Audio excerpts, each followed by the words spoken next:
মাল আউট হয়ে যাবে গল্পটা শুনলে।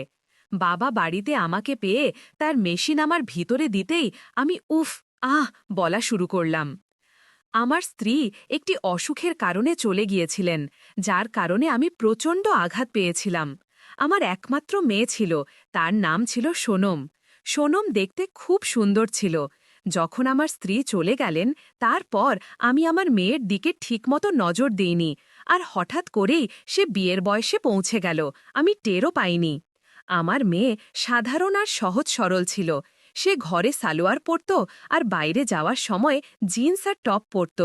এখন আমি তার দেখভাল করা শুরু করেছিলাম, কারণ তরুণী মেয়েদের দিকে তরুণ ছেলেদের নজর সব সময়ই থাকে। আমি স্পষ্ট জানতাম তারা মেয়েদের তাদের জালে ফাঁসিয়ে তাদের যৌবন নষ্ট করে দিতে চায়। আমার মেয়ে এত বড় হয়ে গিয়েছিল, কিন্তু এখনও যদি তার কোনো কষ্ট হতো সে আমার গলা জড়িয়ে ধরে, আর যখনই কোনো ভালো কথা বলতে হতো সে লজ্জা না পড়ে আমার কোলে ছোট বাচ্চার মতো চলে আসত। প্রথম প্রথম তো আমার মেয়ে সম্পর্কে কোনো অদ্ভুত ভাবনা আসেনি, কিন্তু পরে যখন সে বড় দেখাতে লাগল, আমার মনে অদ্ভুত অদ্ভুত ভাবনা আসতে শুরু করল। একদিন আমি আমার মেয়েকে আমার ঘরে কাঁদতে দেখলাম। আমি তার কাছে গেলে সে তার চোখের জল মুছে ফেলল আর চুপচাপ সহজ সরল হয়ে গেল। আমি বললাম, মা, কি হয়েছে? কিন্তু সে বলল, কিছু না বাবা, আমি ঠিক আছি। আমি জানতাম, মা, তুমি কাঁদছিলে, আমার থেকে লুকিও না, আমি তোমার বাবা, তোমার থেকে কি লুকানো। এখন তো আমরা দুজনেই রয়ে গেছি, যারা একে অপরের সহায়। আমার মেয়ে নিচু নজরে বলল, বাবা, এমন কিছু না, শুধু মায়ের স্মৃতি মনে পড়ে গিয়েছিল, তাই কেঁদে ফেললাম। মা, যা হওয়ার তা হয়ে গেছে, এটা সব ঈশ্বরের ইচ্ছা, আমরা এতে কিছুই করতে পারি না। আমারও তোমার মায়ের স্মৃতি খুব মনে পড়ে, কিন্তু কি করব? তখন আমার মেয়ে আমার গলা জড়িয়ে ধরে বলল, বাবা, মা ছাড়া আমার একদম ভালো লাগে না। যদি তুমিও চলে যাও আমি কি করব একা? মা, আমি কোথায় যাব? আমি তো তোমার সাথেই থাকব। না বাবা, কাল যদি তুমি নতুন বিয়ে করো তুমি তাদের সময় দেবে, আমার দিকে একদম নজর দেবে না, আমি জানি। না মা, এমন কিছু না, যদি তুমি বলো আমি দ্বিতীয় বিয়ে করব না। কিন্তু মা, যদি কালকে তোমার বিয়ে হয়ে যায় আর তুমি তোমার শ্বশুরবাড়ি চলে যাও, তারপর তোমার বাবার কি দশা হবে তুমি ভাবতে পারছো না? মেয়ে, একা খানা বানানো, রোজ একা থাকা, সারা জীবন কি করে একা কাটানো যায়? আমার মেয়ে আমার থেকে দূরে সরে গিয়ে বলল, যদি এমন হয় বাবা, আমি বিয়ে করব না। যাই হোক, আমার বিয়ে করতে ইচ্ছা নেই, তোমার থেকে দূরে যেতে ইচ্ছা নেই। কিন্তু মা, আমার এখনো অর্ধেক জীবন বাকি, এই সময়ে আমারও একজন জীবনসঙ্গীর দরকার। আমি একা কি করে সারা জীবন কাটাব জীবনসঙ্গী ছাড়া? তুমি ভাবতে পারো মা, একা থাকা কত কঠিন। হ্যাঁ বাবা, আমি জানি। মা, রাত হয়ে গেছে, আজ তোমার কি খিদে পায়নি? যাও তাড়াতাড়ি খানা বানাও, তোমার বাবা খিদে আছে, তুমি কি তোমার বাবাকে খালি পেটে শুইয়ে দেবে? না বাবা, আমি তোমাকে কখনো খালি পেটে শুতে দেব না, আমি তোমার পুরো খেয়াল রাখব। আমি তোমার খেয়াল এমনভাবে রাখব যেমন আমার মা রাখতেন। আমি তোমাকে মায়ের কথা একদম মনে আসতে দেব না। মা, তোমার কথা ঠিক, কিন্তু তুমি আমাকে সব দিতে পার, কিন্তু একটা জিনিস তুমি আমাকে দিতে পার না, তার ছাড়া মানুষ বাঁচতে পারে না। বাবা, এমন কি জিনিস যা আমি তোমাকে দিতে পারি না? তুমি বলো, আমি তোমাকে সব দিতে প্রস্তুত। মা, তুমি আগে খানা বানাও, তারপর আমরা রাতভর কথা বলবো। তোমার বাবা কোথাও যাচ্ছে না তোমাকে ছেড়ে। হ্যাঁ বাবা, আমি তাড়াতাড়ি খানা বানিয়ে দিচ্ছি, আমারও খিদে পেয়েছে কিছু।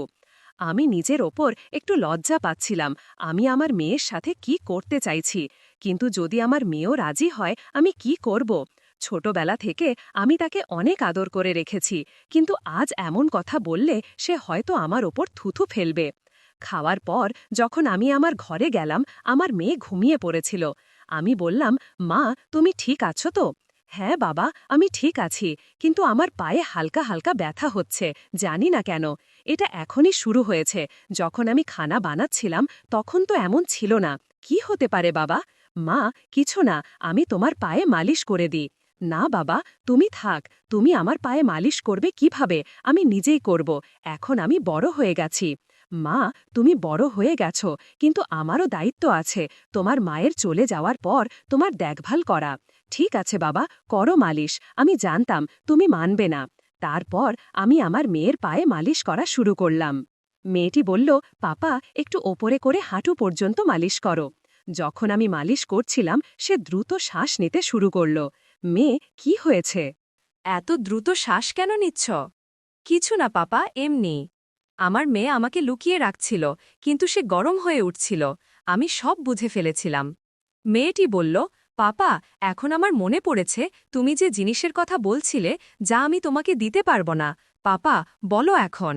আমি সেই জিনিসের দিকে ইশারা করে বললাম, মেয়ে তুমি আমাকে দিতে পারবে না। পাপা আমি কিছু বুঝতে পারছি না, আরেকবার বলো। মেয়ে সেই জিনিস যা প্রত্যেক পুরুষ তার স্ত্রীর কাছ থেকে পায়, জীবনের পরম সুখ। পাপা তুমি কি এই কথা বলছ? সে ইশারা করে বলল, হ্যাঁ মেয়ে আমি এই কথাই বলছি। কিন্তু পাপা আমরা তো বাবা মেয়ের সম্পর্কে বাঁধা, এমন অবস্থায় আমি তোমার সাথে এটা করতে পারব না। পাপা এটা সমাজে ভুল বলে বিবেচিত হয়। মেয়ে এই জন্যই তো আমি বলছিলাম যে আমি নতুন বিয়ে করব, যাতে আমি সেই সুখ পাই যা একজন স্ত্রী দেয়। না পাপা, আমার থাকতে তুমি নতুন বিয়ে করবে না। যদি এটাই কথা হয় তাহলে আমি তোমাকে দিতে প্রস্তুত আছি। মেয়ে কাউকে বলো না, না হলে আমাদের রহস্য ফাঁস হয়ে যাবে। পাপা আমি কাউকে বলবো না। আমি কি এটা করতে পারি? তুমি কি তোমার মেয়ের ওপর বিশ্বাস করছো না? মেয়ে এমন কথা নয়, ভুলে যদি কাউকে বলে ফেলো তাহলে আমার কি হবে? কথা প্রসঙ্গে আমার মেয়ের চুলকানি শুরু হলো। মেয়ে কি হয়েছে, তোমার চুলকানি হচ্ছে? হ্যাঁ পাপা এখন আমার চুলকানি হচ্ছে, মনে হচ্ছে আমার এখনই দরকার। আমি সেই জিনিসের দিকে ইশারা করে বললাম, মেয়ে এই চুলকানি প্রায়ই হয় যখন মন চায়, হয়তো তোমার মন এখন প্রস্তুত। হ্যাঁ পাপা নদী বয়ে যেতে শুরু করেছে। আমি ইশারা করে বললাম, মেয়ে এই জিনিসের দিকে দেখো, এটার কারণেই নদী বয়ে যাচ্ছে। যদি এটা পেয়ে যাও তাহলে নদী শান্ত হয়ে যাবে। হ্যাঁ পাপা এখন আমি আর থাকতে পারছি না, আমাকে দ্রুত দাও। পাপা প্রথমবার কিছু হয়ে যাবে না তো? আমি জানি মেয়ে প্রথমবার কি হয়, তুমি টেনশন করো না, তোমার পাপা সব সামলাবে, তুমি শুধু পা ছড়িয়ে দাও। আমি আমার মেয়েকে আনন্দ দিতে বললাম, মেয়ে তোমার কেমন লাগছে? পাপা প্রথমে অদ্ভুত লাগছিল, কিন্তু এখন শান্তি পাচ্ছি। মেয়ে প্রথমবার এমনই হয়, এই নাও তুমি কলা খেয়ে নাও। পাপা এখন ছেড়ে দাও, প্রায় ৩ ঘন্টা হয়ে গেছে, এখন আমি আর সহ্য করতে পারছি না, আমারও ঘুম পাচ্ছে, আমি ঘুমিয়ে পড়ি, তুমিও ঘুমিয়ে পড়ো। ঠিক আছে মেয়ে, আমিও ঘুমিয়ে পড়ি। সকাল হলে আমার মেয়ে সোজা বাথরুমে গেল এবং গোসল করতে চলে গেল। মেয়ে এত সকাল সকাল গোসল করতে যাচ্ছ কেন? ঠান্ডা লাগবে। পাপা তুমি টেনশন করো না, আমি ঠিক আছি, আমি পানি গরম করে রেখেছি।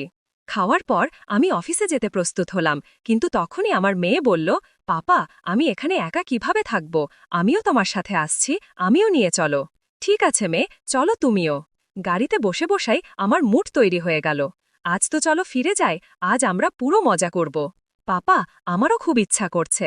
অর্ধেক পথ থেকে ফিরে এসে আমি আমার মেয়েকে রুমে নিয়ে গেলাম। পাপা আমরা কি এটা প্রতিদিন করতে পারব? হ্যাঁ মেয়ে, এখন আমরা যখন ইচ্ছা করব তখন করব। আমি আমার মেয়েকে রাতের চেয়েও বেশি আনন্দ দিতে লাগলাম। পাপা তুমি তো এই ট্রেনিংয়ে পাশ করে ফেলেছ, তুমি ক্লান্ত না হয়েই আমাকে ক্লান্ত করে দাও। সেই দিনের পর আমরা দুজন যখন ইচ্ছা করতাম তখনই কাজ করে নিতাম। এটি একটি কাল্পনিক গল্প, এর উদ্দেশ্য কাউকে উত্তেজিত করা নয়, এটি বাস্তব ঘটনার সাথে কোনো সম্পর্ক বহন করে না।